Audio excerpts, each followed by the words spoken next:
Pertanyaan-pertanyaan umum yang masuk akal. Kalau Yesus adalah Tuhan, mengapa dia berdoa kepada Bapa? Bagaimana mungkin Tuhan mati di kayu salib?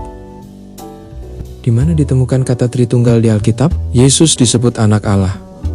Bukankah ini menunjukkan bahwa dia adalah ciptaan?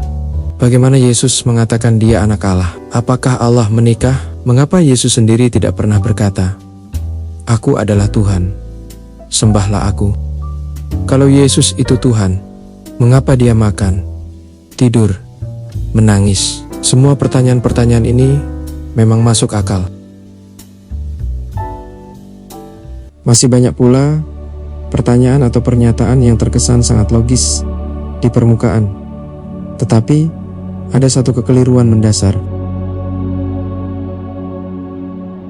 Manusia mencoba membatasi keilahian Tuhan Yesus yang disebut sebagai anak Allah atau firman Allah hanya dalam bingkai logika, sehingga muncullah pertanyaan atau pernyataan yang hanya dibentuk oleh pemahaman manusia saja. Sebenarnya sangat masuk akal, bukan? Bahwa sifat keilahian Tuhan jauh melampaui logika manusia.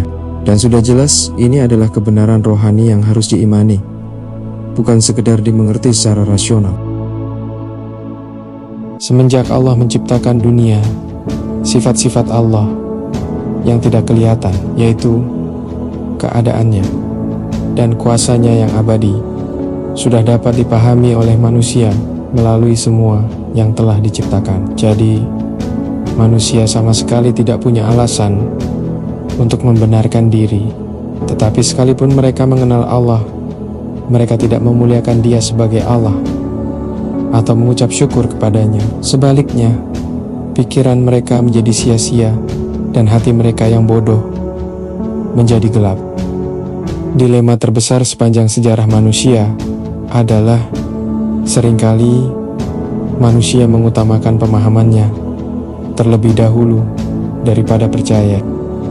Ini menjadi alasan mengapa orang Yahudi, pemuka agama, ahli Taurat, orang-orang Farisi, orang-orang Saduki menentang kuat pernyataan mengenai keilahian, otoritas, atau ajaran Yesus pada waktu itu. Yesus berkata, "Hai anakku, dosamu sudah diampuni." Tetapi di situ duduk juga beberapa ahli Taurat. Mereka berpikir dalam hatinya, "Mengapa orang ini berkata begitu? Ia menghujat Allah. Siapa yang dapat mengampuni dosa selain daripada Allah sendiri?" Yesus menegur ketidakpercayaan orang-orang di tempat Dia dibesarkan. Lalu mereka menjadi marah dan ingin melemparkan Dia dari tebing. "Bapakku bekerja sampai sekarang, maka aku pun bekerja juga." Sebab itu, orang-orang Yahudi lebih berusaha lagi untuk membunuhnya, karena Yesus mengatakan bahwa Allah adalah Bapanya sendiri, dan dengan demikian menyamakan dirinya dengan Allah. "Aku berkata kepadamu, sesungguhnya sebelum Abraham jadi, aku telah ada." Lalu mereka mengambil batu untuk melempari Dia. Perkataan "aku telah ada" adalah sebuah klaim atas nama Allah Bapa. Kata Yesus, "Aku dan Bapa adalah satu." Kemudian orang-orang Yahudi mengambil batu untuk merajam Dia sambil berkata, "Bukan karena suatu pekerjaan baik, maka kami mau melempari Engkau, melainkan karena penghujatan dan karena Engkau, seorang manusia, menyamakan dirimu dengan Allah." Sampai saat ini pun, klaim otoritas ilahi, kuasa, identitas Yesus sebagai Mesias dan anak Allah, serta firman Allah masih ditentang karena tidak masuk akal.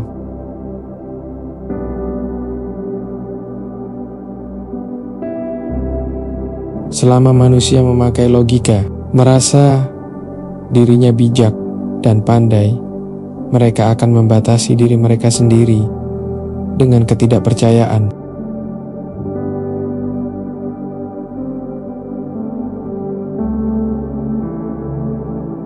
Di 1 Korintus 2 ayat 14 dikatakan, Tetapi manusia duniawi tidak menerima apa yang berasal dari Roh Allah, karena hal itu baginya adalah kebodohan, dan ia tidak dapat memahaminya, sebab hal itu hanya dapat dinilai secara rohani.